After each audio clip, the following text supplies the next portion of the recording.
సరే ఎప్పుడైతే బడ్జెట్ లేదు, ఈ హామీలు ఏవైతే ఉన్నాయో వీటిలో కొంచెం జాప్యం జరిగే అవకాశం ఉంది అని అన్నారు.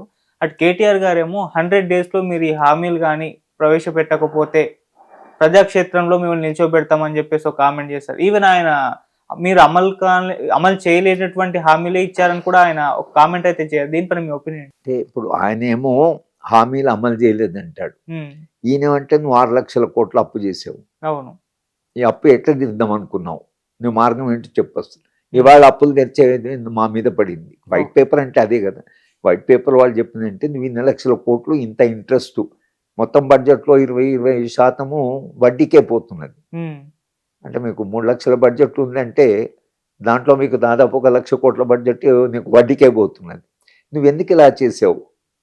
నీ ప్రాజెక్టులు నువ్వు కట్టడం సరిగా కట్టలేదు అనేది వీళ్ళు అంటుంటారు. మీ పాలన అదేదో మిస్రూలని వీళ్ళు అంటుంటారు. హ్మ్. మీరు హామీలు ఇచ్చారు, హామీలు అమలు చేయండి అని వీళ్ళు అంటుంటారు. అవును. ఈ రెండు వాదనలో ప్రజలు ఏది వింటారు అనేది ప్రశ్న. Right sir. నిజమే, మరి అంత ఏవో డబ్బు లేకుండా ఇట్లా రాష్ట్రాన్ని అంతా అప్పుల పాలు చేసిపోయాడు, మరి ఎట్లా ఇంప్లిమెంట్ చేస్తారని అనుకుంటారా? హామీలు ఇచ్చారు కాబట్టి మీరు హామీలు ఎందుకు అమలు చేయడం లేదని అనుకుంటారా? హామీలు ఎందుకు అమలు చేయడం లేదని అనుకుంటే కేసీఆర్ పాలిటిక్స్ కొంచెం ముందుకు పోతాయి. మళ్ళీ తెరాస పార్టీకి అరే తెరాస పార్టీ ఉన్నప్పుడు కనీసం ఇవైనా ఇచ్చారు కదా, వీళ్ళు అది కూడా ఇవ్వలేకపోతున్నారంటారు. మరి ఏమి బడ్జెట్ లేకుండా ఇంత తప్పుడు అవగాహన వలన వీళ్ళకు వచ్చింది కాబట్టి పాపం చాలా ఇబ్బందులు ఉన్నారు, కొంతకాలం ఇద్దాము అని ప్రజలు అనుకుంటే అటు కాంగ్రెస్ వైపు ఉంటారు. ప్రజలు ఈ రెండు ప్రచారాల మధ్యన దేనికి స్పందిస్తారు అనేది ఏదైతుందో అది ఇంకా మనం ఎదురు చూసి చూడవలసింది. దేనికి స్పందిస్తారని, ఎవరి ప్రచారం ఎట్లా ఉంటుందో దాన్ని బట్టి ఉంటుంది. కేసీఆర్ చాలా ప్రచారం చేయడంలో ఆయన మించిన వాళ్ళు ఇప్పుడు కష్టం. కానీ రేవంత్ రెడ్డి కూడా ఏం తక్కువ లేడు. ఈయన కూడా మాటల్లో మాటకారే కాబట్టి ఈయన కూడా మాటల్లో వీళ్ళందరి క్యాబినెట్ మాట్లాడతారు. అక్కడ ఆయనకు 3-4 ఉన్నారు. మిగతా వాళ్ళందరూ నన్ను మాట్లాడనివ్వలేదు కాబట్టి వాళ్ళు మాట్లాడే అలవాటు కాలేదు. హరీష్ రావు గారు, కేటీ రామారావు గారు, కడియం శ్రీహరి వీళ్ళు ముగ్గురు తప్పించి ఆయన గట్టిగా మాట్లాడే వాళ్ళు లేరు. ఇక గట్టిగా మాట్లాడే ముగ్గురే నిరంతరంగా మాట్లాడుతున్నారు. మరి మీరేం చేశారు? మీరున్నప్పుడు ఇవన్నీ చేశారు కదా అని ప్రజలు అడిగారు అనుకోండి, ఏం జవాబు చెప్తారు అనేది అది మనం చూడాలి, ఎదురు చూడాలి. ఓకే సార్, మీ ఒపీనియన్ ఏంటి సార్ ఈ హామీల పైన? అంటే జాప్యం జరిగినా జరగకపోయినా వీటిని అమలు చేస్తుందా కాంగ్రెస్ పార్టీ, చేయదా సార్? మీ ఒపీనియన్ అంటే ఇవి మొత్తం హామీ వాళ్ళు ఇచ్చిన పద్ధతిలో చేయలేరు. ఓకే, చేయడం కొంచెం కష్టం. ఇప్పుడు రైతు బంధు ఉందనుకోండి, రైతు బంధు వీళ్ళు ఏమన్నారంటే కౌలుదారులకి భూమి ఓనర్లకి ఇస్తామన్నారు. అప్పుడు కౌలుదారులకు ఇవ్వలేదు. వాళ్ళు 30-35% ఉన్నారు కౌలుదారులు. ఓనర్స్కి అందరికి ఇచ్చాడు. అది ఎటువంటి వాళ్ళకి ఇచ్చాడు? అమెరికాలో ఉన్న వాళ్ళకు కూడా చెక్స్ పంపించారు. 100 ఎకరాలు ఉన్న వాళ్ళకి కూడా ఇచ్చాడు. 100 ఎకరాలు ఉండడానికి వీలు లేదు ల్యాండ్ సీలింగ్ ప్రకారం. అందరికీ ఇచ్చాడు. భూమి కల్టివేట్ చేస్తున్న వాళ్ళని, చేయని వాళ్ళని అందరికి ఇచ్చాడు. అది చాలా పెద్ద తప్పు. కాంగ్రెస్ పార్టీ ఏం చేయొచ్చు అంటే కౌలుదారులకు ఇవ్వాలి, ఎందుకంటే వాళ్ళే నిజమైన కల్టివేషన్ చేస్తున్నారు. భూమి ఓనర్స్ ఎవరైతే వాళ్ళు కూడా కల్టివేటర్స్ ఉన్నారో, కల్టివేట్ చేస్తూ టెనెంట్ ఇచ్చారో వాళ్ళకు కూడా ఇవ్వచ్చు. ఒక పర్టికులర్ ఎకర్ దాకా, ఒక 10 ఎకరాల దాకా, 15 ఎకరాల దాకా ఇవ్వచ్చు. ఆ తర్వాత 50-60 ఎకరాలు ఉన్న వాళ్ళకి, వరి పొలం ఉన్న వాళ్ళకి, నీళ్ళు అందుబాటులో ఉన్న వాళ్ళకి, చెరుకు పండిస్తున్నటువంటి వాళ్ళకి అక్కడ వాళ్ళకు మద్దతు ధర అవసరమే, కానీ అసలు ఈ రైతు బంధు ఇవన్నీ అవసరం లేదు. నిజానికి ఈ రైతు బంధు ఇవన్నీ తీసేసి పండిన పంటకు మద్దతు ధర అని స్వామినాథన్ కమిటీ చేసి ఇవి అవసరం లేదు.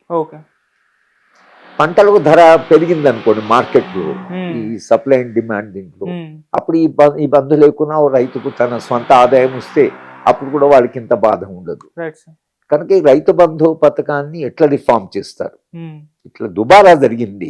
ఆ దుబారా జరగకుండా ఎవరో ఇంట్లో ఉన్నవాళ్ళు, ఎవరో దూరంగా ఉన్నవాళ్ళు, ఎన్నడూ ఆ భూమిని చూడని వాళ్ళు, తర్వాత గుట్టలకి, చెట్లకి అన్నిటికీ డబ్బులు ఇచ్చారు. అది నా దృష్టిలో అట్లా చేయవలసింది కాదు.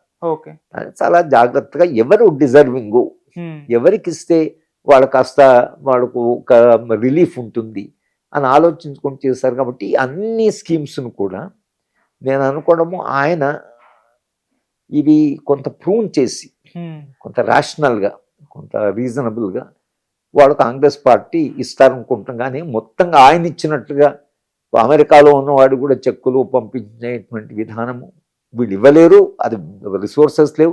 రెండోది ఇవ్వాల్సిన అవసరం కూడా లేదు. అవును. ప్రజాభిప్రాయం కూడా 100 ఎకరాలు ఉన్న వాడికి ఇవ్వడం ఎందుకు, 50 ఎకరాలు ఉన్న వాడికి ఎందుకు ఇవ్వడం ఎందుకు, అసలు అంతంత పెద్దవాళ్ళకి ఇవ్వడం ఎందుకు, కల్టివేషనే చేయని వాడికి ఇవ్వడం ఎందుకు అనేది చర్చ జరిగింది అప్పుడు కూడా. అవును. అవి కరెక్షన్ చేస్తే బడ్జెట్ చాలా తగ్గిపోతుంది. రైట్. వీళ్ళ రైతు బంధు కింద పెట్టే ఖర్చు చాలా Hmm. తగ్గిపోతుంది.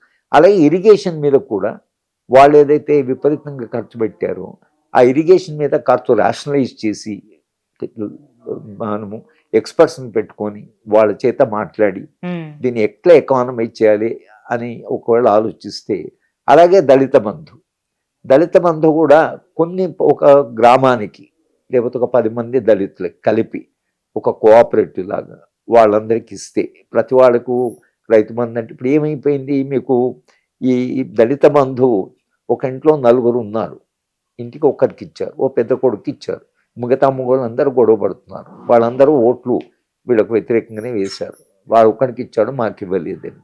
అట్లా కాకుండా ఇప్పుడు ఇలాంటి అప్పుడు సహాయం చేయాలన్నప్పుడు కొంత కోఆపరేటివ్గా కలెక్టివ్గా అటువంటి కల్చరు పెంచితే మీరందరూ కలిసి ఏదైనా పెట్టుకోండి, చిన్న పరిశ్రమ పెట్టుకోండి, Hmm. ఒక 10 కుటుంబాలు కలిసి పెట్టుకోండి, మేము పరిశ్రమకి ఇంత సహాయం చేస్తాం, మీరందరూ దాంట్లో పనిచేయండి, అది ఎంప్లాయ్మెంట్ అవుతుంది, అలాగే వాళ్ళు కొంత రిలీఫ్ వస్తుంది, గవర్నమెంట్కు అంత ఇచ్చే ఉత్పత్తి కూడా పెరుగుతుంది. Hmm.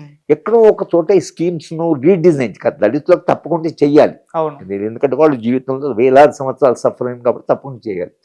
చేయడం మాత్రము వాళ్లకు ప్రయోజనకరంగా Hmm. వాళ్ళందరి మధ్యన పరస్పరం సహకారం చేసుకునేలాగా అలా ఆలోచించి ఒకవేళ వీళ్ళు కొంచెం ఇమాజినేటివ్గా చేస్తే కొంత రియల్ రిలీఫ్ అక్కడ రావడానికి పాసిబిలిటీ ఉంది. Right sir. కనుక ఈ స్కీమ్స్ అన్నీ ఇప్సో ఫ్యాక్టో అంటే ఇప్పుడు వీళ్ళు ప్రామిస్ చేసిన పద్ధతిలోనే చేయడం కష్టం, ఓకే. చేయవలసిన అవసరం కూడా లేదు. ఓకే. అట్లా మారుస్తే, అలాగే విద్యారంగం Hmm. ఇవాళ ఏమైంది, మీకు కర్ణాటకలో బస్సు ఫ్రీ Hmm. అన్నారు, ఇది ఆడవాళ్ళకి. అవును. కర్ణాటక ప్రభుత్వం ఒక అడ్వర్టైజ్మెంట్ ఇచ్చింది.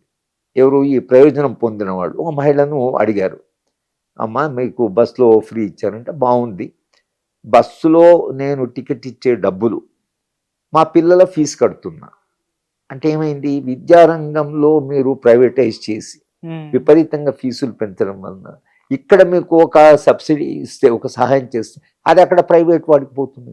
అవును. మీరు విద్యారంగంలోనే క్వాలిటీ స్కూళ్ళు పెట్టారనుకోండి, సెంట్రల్ స్కూల్ లాగాను, నవోదయ స్కూల్ లాగాను, ఓకే. స్కూళ్ళన్నీ దాని మీద కొంత ఖర్చు పెట్టి పెట్టాను, తల్లిదండ్రులు పిల్లల్ని అక్కడికే చదివిస్తారు. నేను మా ఊళ్ళో చదివాను హై స్కూల్ దాకా, మాకేం నష్టం జరగలేదు, మేము ఈ సిస్టంలో సర్వైవ్ అయ్యాము, పోటీ పడ్డాం, విదేశాలకు వెళ్ళాము, చదువు చెప్పాం, మాకెప్పుడు నేను మా గ్రామంలో హై స్కూల్ చదువుకున్నా అనేది నాకెప్పుడు హ్యాండిక్యాప్ కాలే, ఆ స్కూల్ కూడా బాగానే పనిచేసింది. ఓకే. మీరు ఒకళ్ళ స్కూల్ నట్టు చేస్తే ఇవాళ వీళ్ళకి ఇచ్చే రాయితీలు ఏవి ఇస్తున్నాయో, మహిళలకు ఇచ్చే రాయితీలు, ఎలక్ట్రిసిటీ మీద అందరు ఇదే అంటున్నారు, మాకేదైతే రాయితీ ఇచ్చారో ఆ రాయితీని మా పిల్లల చదువుకి పెడుతున్నాం అంటున్నారు, లేకపోతే ఆరోగ్యానికి పెడతాం అంటున్నారు. Hmm.